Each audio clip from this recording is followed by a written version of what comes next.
Buenas tardes, muchas felicidades, la verdad son presentaciones excelentes, pero en este caso, como dijo el doctor Mendieta, me voy a dirigir a la palabra clave que es el agua.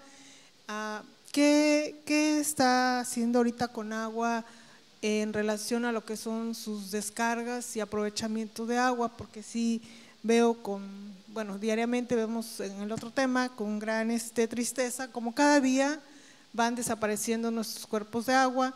Eso realmente entiendo que es la otra parte del gobierno, que bueno, no, con agua sí le ha costado mucho trabajo poder regular estos cuerpos tan importantes en nuestro estado. Realmente no le damos la importancia que es y por eso tenemos las inundaciones casi cada 2 años, ¿no?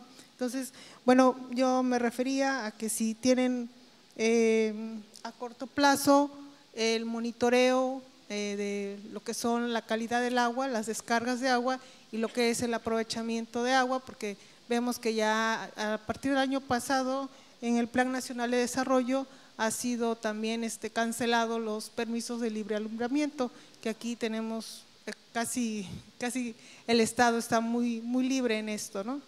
Gracias. Bien, ¿alguien más? ¿Tomamos 2 o 3 referencias y contestamos? ¿Sí? ¿Le parece bien? ¿Alguna otra intervención? Acá atrás, por favor. Sí, bueno, nosotros venimos de CIAS Agarpa y creo que en Conagua y con el diputado es muy importante las imágenes satelitales que se tienen, ya que nosotros hicimos con el cultivo de cacao cómo está deforestación, cómo está acabando el plantío de cacao, y me llamaba la atención ahorita lo que decía de la deforestación que se debe hacer en la parte que invitamos con Chiapas, porque si ustedes ven las imágenes satelitales, esa parte, ven cómo se ve en las imágenes satelitales toda la deforestación que está habiendo, ¿sí? Entonces, ya no ve árboles ahí, toda esa agua nos llega a la planicie tabasqueña. Entonces, ahí se debería, tenemos las herramientas que son las imágenes satelitales, tenemos esta parte, entonces ahí sería bueno checar un proyecto para que se viera una deforestación en esa parte, o ver cómo ha ido cambiando en esa parte que se ve claramente en las imágenes satelitales que se tienen. Igual, licenciado Segovia decía que hay un acervo de imágenes satelitales, hablaba de cultivos. A nosotros nos interesaría como Zagarpa, como CIAC, obtener esas imágenes. Yo creo que luego podríamos hablar para saber cómo la podemos obtener. Sí. Bueno, Mauricio Hernández, profesor de la Universidad Intercultural del Estado de Tabasco. Antes que nada, agradecer las gestiones que hizo el equipo del centro para que 19 chicos de la Universidad Intercultural del Estado de Tabasco estén hoy presentes en este taller. Agradezco. Venimos desde Oxolotán, efectivamente venimos de una de las zonas no solo más alejadas y marginadas del Estado, sino inclusive del país. Muchas veces las políticas públicas no han logrado permear de la manera que quisiéramos. En ese sentido, la importancia que tiene que estos chicos estén aquí es vital. Muchos de ellos son hablantes de Chol, de Tzotzil y de Zoque. Todos pertenecen a la licenciatura en Desarrollo Rural Sustentable. Y quiero hacer este énfasis en la importancia que tiene que nuestros estudiantes o que estudiantes como ellos participen en este tipo de eventos en varios aspectos. La primera es que este es un tema de vanguardia, es un tema novedoso y que en ese sentido reconocemos las carencias que como institución tenemos. Es importante, por tanto, que si la universidad no puede a los chicos prestarle esta serie de informaciones, nos vinculemos con instituciones como el centro, como la UJAT, Ecosur y demás. Este taller representa una primera gran aproximación para este tema de vanguardia. Aparte de esto, estamos con investigadores de primer nivel.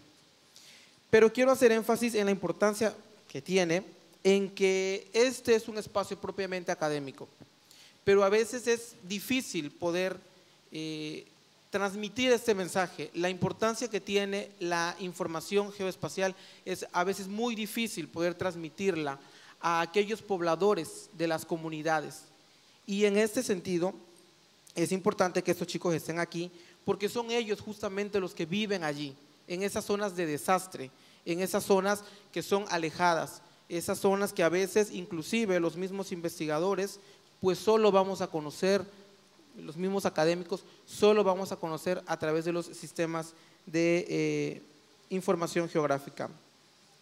En este sentido, pues decir que a veces es bastante laxo o a veces es tangencial de decir de alguna manera que estamos rezagados o marginados, yo pediría un poquito más de mesura en esas palabras. Tan solo el traslado a nuestra universidad nos llevará entre 2 horas o 2 horas y media y la Universidad Intercultural, pues bueno, aquí tiene presencia. Muchas gracias. Muchas gracias. Hay una más ahí que tiene de una vez la mano el micrófono, por favor. Bueno, mi nombre es Eni Morales Trujillo, estudiante de la Universidad Intercultural del Estado de Tabasco. Mi pregunta es, y es dirigida al doctor Antonio Sansore. Usted como diputado federal, ¿qué propuesta implementaría para mejorar la calidad educativa de la Universidad Intercultural del Estado de Tabasco? Muchas gracias. Vamos a empezar a responder. ¿Alguien quiere empezar a tomar el micrófono? Hay uno, por favor. Bueno, trataré de, a ver, si se me va alguno me recuerdan, por favor. En cuanto a la parte de calidad del agua, viendo esta parte de la situación del manejo de la información, la verdad en ese sentido yo quiero preocuparlos.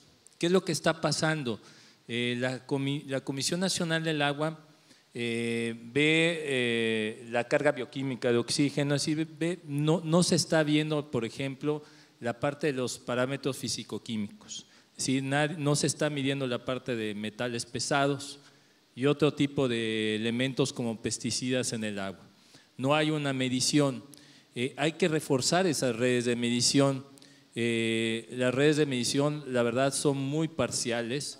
Yo diría que ni siquiera están ubicadas en los puntos sustantivos. ¿Sí? Nosotros deberíamos de estar sabiendo, insisto mucho en esto, qué calidad de agua estamos recibiendo tanto de Guatemala y de Chiapas, cómo está llegando esa agua al territorio nacional, porque de esa forma podríamos traducir el efecto que tiene el medio natural en mediar con esa calidad del agua que estamos recibiendo y también cómo esa calidad del agua se comporta evidentemente en las diferentes épocas del año y poder entender cuando se rompe la estacionalidad, es decir, cuando tenemos los picos de creciente en diferentes épocas del año, cómo se va dando esa situación de la calidad del agua. Me parece que ese es uno de los temas fundamentales que se puede reforzar desde la parte académica. Sí, muchas gracias, Gilberto. Perdón, mencionaba aquí el joven de esto, no me expliqué bien, el Centro Documental de Estudios del Agua no tiene imágenes de satélite porque es información de los 50, 60, 70. ¿Qué hay?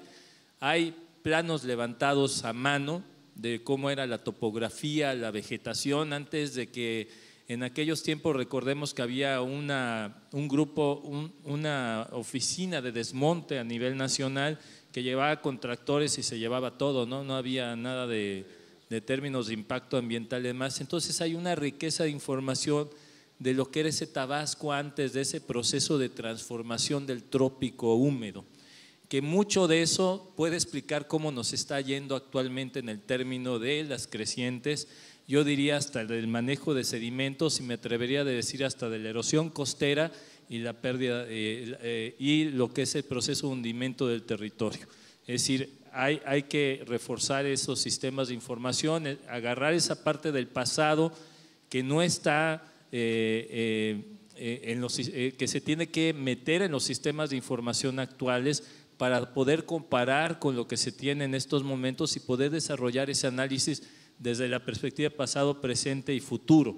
Es muy importante, me parece que es algo que está ahí.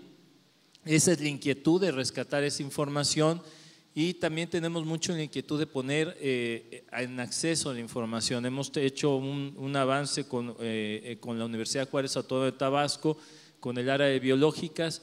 Nosotros tenemos información diaria de monitoreo de lluvia, de temperatura, pero la Comisión Nacional del Agua no hace procesos de análisis de esa información, es decir, captura los datos. Lo que se necesitaría es entrar en el proceso de análisis de toda esa información que está ahí e insisto, ponerla en el ámbito de la cuenca transfronteriza, en el ámbito de las subcuencas, de las microcuencas, de los procesos productivos, de los procesos de desarrollo urbano, de todo lo que interfiere en esa parte de los escurrimientos para poder irnos explicando lo que está sucediendo y aspirar a desarrollar medidas de adaptación y mitigación que sean efectivas. La lluvia, dice, debe de ser desalojada rápidamente y es una forma de recaptación del manto freático, pero que no se puede dar porque no hay una coordinación adecuada con CONAFOR para la reforestación y recuperación de las cuencas. Y bueno, voy a aprovechar el momento para de una vez contestar la pregunta de los panelistas de la tercera. En primera, cuando hablan de 2 horas para la Universidad de Oxolotán, estamos trabajando en la casa del estudiante, que está a medias por falta de presupuesto, y es una petición de un servidor en las reuniones de trabajo que hemos tenido con el nuevo rector y con el anterior rector para que la universidad tenga conectividad, porque su equipo que tienen de antena no permite participar a la comunidad como tal, no hay telefonía celular y eso es básico. Eso ya se lo planteamos al doctor Javier Mendieta. Mañana vamos a estar allá la doctora Gómez, el doctor Carlos, a las 13, 14 horas. Pasamos a la Universidad del Centro a las 9 y luego nos vamos a Oxolotán y vamos a trabajar sobre lo que es el sistema Wi-Fi posiblemente para los estudiantes y para los que no son de ahí, que son de Chiapas, la membresía que está cada vez menor, porque es una zona de alta delincuencia, porque es una zona que el crimen organizado se ha dedicado a sembrar amapola. La amapola no solo se siembra en la zona de Durango y de Coahuila, de Sonora, sino también se siembra en Moyos.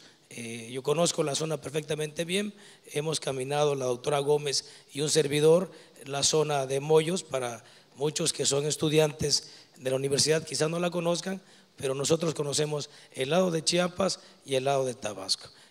Bueno, y comentar que efectivamente las políticas públicas tienen que mejorar, pero tenemos que mejorar primero en esa gran coordinación que yo creo que es tarea de la Agencia Espacial Mexicana y de los centros académicos de investigación, que hay más de uno, hay más de una universidad participando en este taller, y bien, pero solamente hay una sola Agencia Espacial Mexicana. Y como el sistema de salud en México, por ponerles un ejemplo, está cada vez en decadencia, cada vez más rápido en decadencia, o es un punto ya de quiebra, hay subsistemas de salud. Chiapas tiene Sonora, tiene Tabasco, subsistemas de salud. En los subsistemas de salud también la Agencia Espacial Mexicana puede tener una gran tarea, pero a lo que voy prácticamente es a decirles que también la Agencia Espacial Mexicana requiere cierta autonomía y requiere también cierta rectoría propia y autonomía, como los institutos de salud en México, Nacional de Nutrición, Cancerología, Enfermedades Respiratorias, Perinatología. ¿Y por qué lo digo? Porque bueno, sí es cierto que estamos en la Secretaría de Comunicaciones y Transportes, pero ahí es otra cosa la Agencia Espacial, y se requiere, para que pueda coordinar adecuadamente, también tener cierta autonomía. Yo creo que tenemos que ir avanzando hacia allá, y me tienen a mí como un aliado, aunque una golondrina no hace verano, pero sí podemos poner el dedo donde las cosas se pueden decir con verdad, porque hablar con verdad para muchos es incómodo, pero es obligación permanente de un legislador, y en este caso de un representante popular. Gracias. Muchas gracias, doctor. Nada más un comentario sobre esta preocupación por la vinculación de la Universidad Intercultural. Realmente las tecnologías de la información y la conectividad son la solución más eficiente en el mundo global.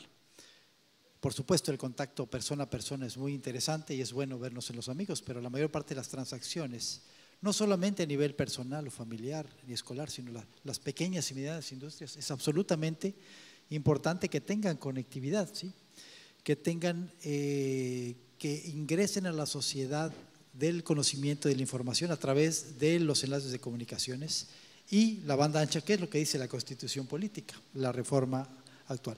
Ahora, el reto del gobierno federal a través de la Agenda de México Conectado, y de la cual la Agencia Espacial Mexicana somos un componente, digamos, la componente de desarrollo tecnológico, es cómo proveer este recurso con un compromiso. Siempre hay compromiso entre varias cosas: el tiempo en que vamos a tardar en conectar, pero también el desarrollo nacional que se haga para los sistemas, el contenido que vamos a circular por esa red, y sobre todo cómo preservar la identidad cultural, los valores, el estilo, las agendas de cada uno de esos poblados o localidades. Entonces es un reto importante. Los diferentes países lo han resuelto, ¿sí?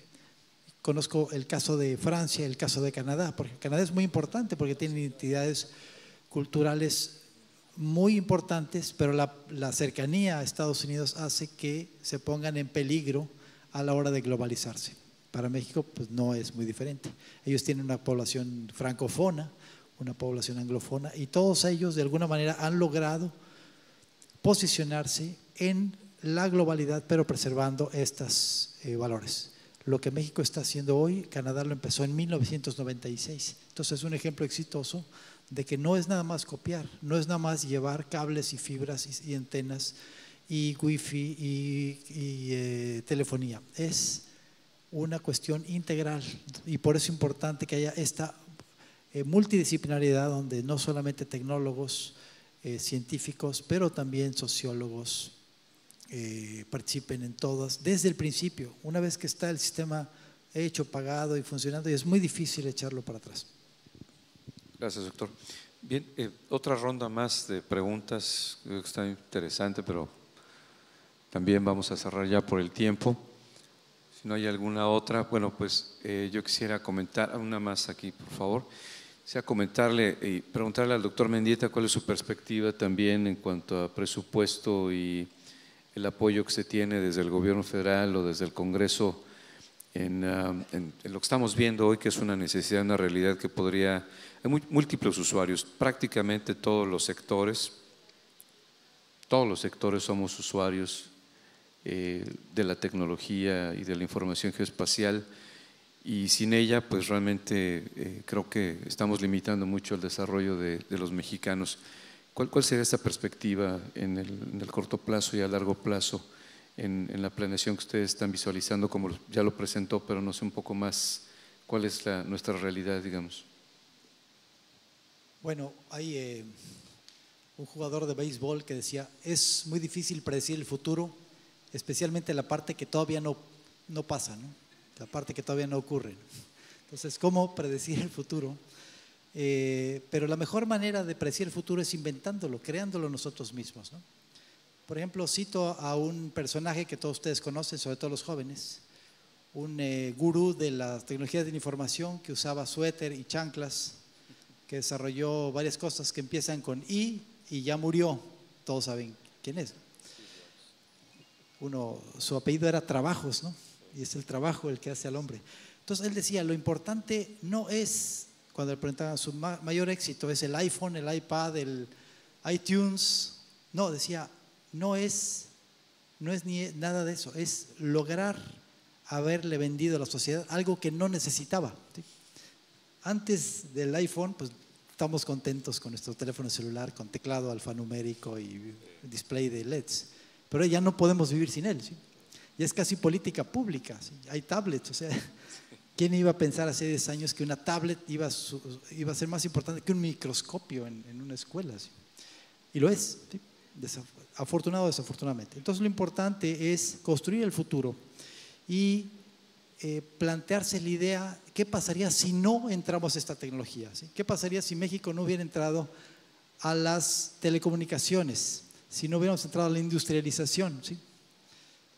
India, por ejemplo, es un país muy interesante porque normalmente las sociedades occidentales partieron de una revolución agrícola hace 10.000 años, después una revolución industrial hace 200 años, después la revolución microelectrónica y la revolución de las tecnologías de la información, y cada vez se aceleran estas olas, ¿no?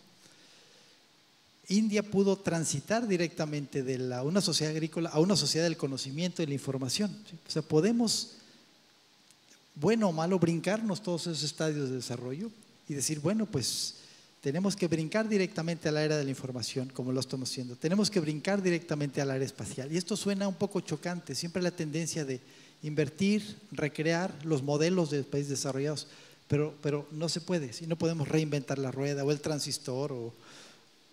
Entonces, yo pienso que el gobierno mexicano está entendiendo de manera muy favorable. Nada más el ejemplo, el incremento al presupuesto de ciencia y tecnología 2014 es del 18% o más. Y naturalmente la Agencia Espacial Mexicana va a tratar de aprovechar parte de este presupuesto como contraparte o con fondos concurrentes a los del gobierno federal.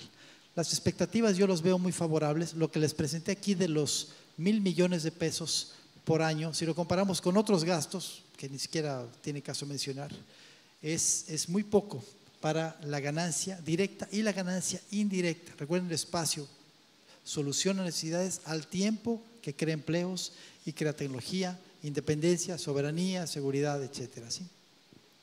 Pero esto es nada más para los satélites de observación. Para los satélites de comunicaciones, yo diría es un orden de magnitud superior, pero ahí sí vamos a buscar la confluencia del sector privado y también del sector público.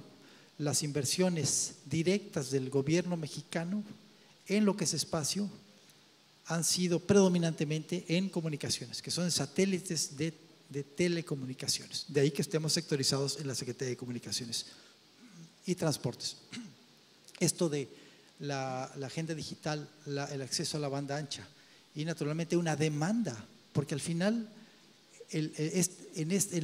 a diferencia del caso de la observación del territorio, en comunicaciones hay un retorno de inversión de 20-1, son datos de 2014. ¿Sí? Entonces ahí es hasta una inversión muy redituable. Se pueden usar el modelo de APPs, asociaciones público-privadas, desde este momento. ¿Sí?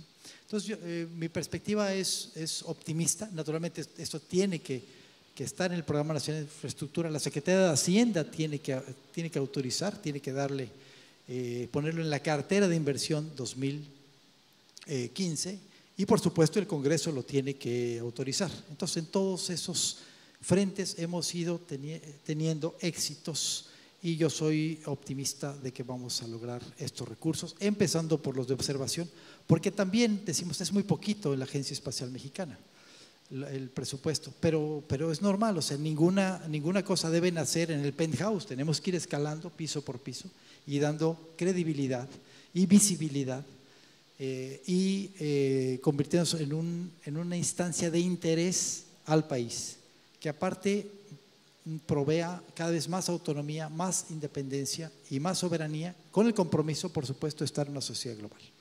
Entonces, las perspectivas yo las veo favorables siempre y cuando logremos dar esa credibilidad, pero la credibilidad no la podemos decir, la agencia va a desarrollar los satélites nosotros solitos, ¿sí? Tenemos que participar con las academias, con las pequeñas empresas, con los gobiernos de los estados. Por eso mostré esa lámina. Los gobernadores están más que contentos de apoyar este desarrollo. ¿Por qué? Pues muy sencillo, resuelve problemas y crea empleos, que es un poco el numen de los estados. Y por otro lado, pues el sector privado y la comunidad internacional están interesados en hacerse socios de México, pero socios ya no en un esquema de México compra, ellos nos venden y nosotros operamos, claro, con la supervisión del país extranjero, y muchas veces los centros de control están en el extranjero, y cuando son cuestiones de seguridad nacional, pues ahí hay un impasse muy, muy complejo, ¿sí? Y el conocimiento del territorio es un asunto de seguridad nacional, por recursos energéticos, zonas en las fronteras, costas, etcétera, ¿sí? Entonces yo soy muy favorable, tenemos una opinión prácticamente unánime de que debe invertirse en el espacio, tal como se invirtió en las telecomunicaciones, tal como se invirtió en la industrialización del país en cada uno de sus momentos. Muchas gracias, muy, muy rica esta respuesta. Le pasamos el micrófono a la colega que está aquí. Mi pregunta es para Gilberto. Justamente por lo que comentabas, todo el conocimiento histórico que se tiene de las zonas de inundación, ¿no? Los humedales específicamente. Ya se sabe que hay zonas de inundación perenne o intermitente, etcétera. Entonces, ¿cuál es el papel de la Conagua en sí para permitir el cambio de uso de suelo? Efectivamente, no es un problema nada más de Tabasco, es un problema a nivel nacional y sobre todo últimamente también en la costa de Quintana Roo, ¿no? Donde totalmente se quitan los humedales, se rellenan y se ponen ahí asentamientos humanos, casas, fraccionamientos, etcétera, y pues eventualmente se va a inundar, ¿no? Es mi pregunta.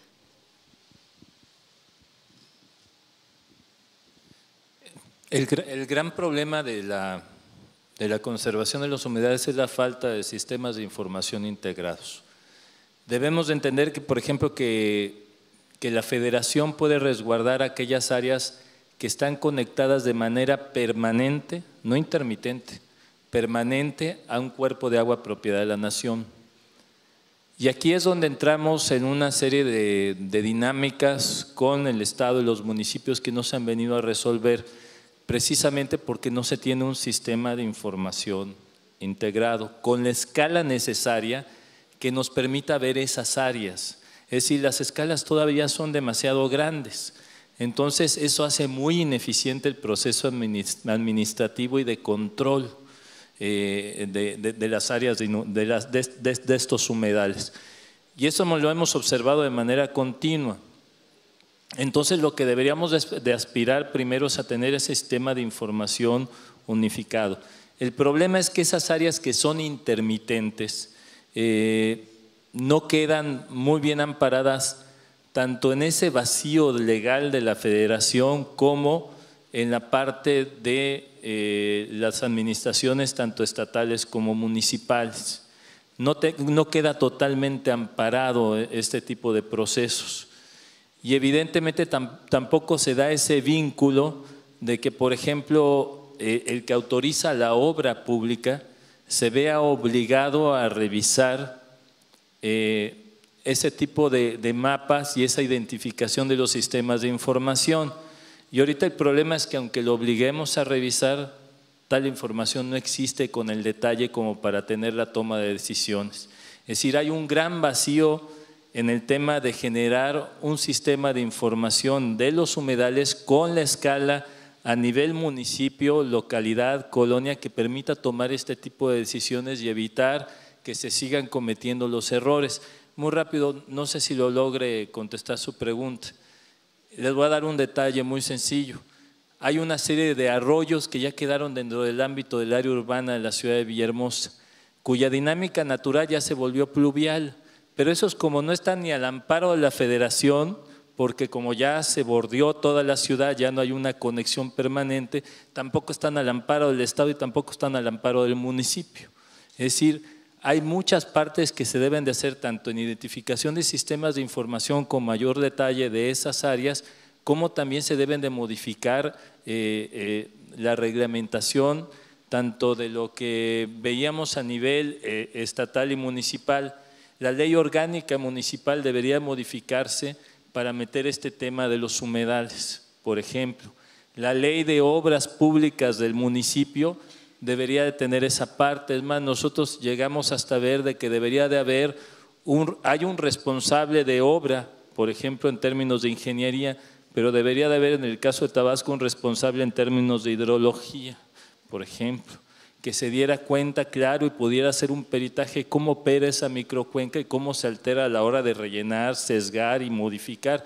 Porque ya cerrando la pregunta, perdón lo extenso, el gran problema que tenemos ahorita, su servidor también ve atención de emergencias.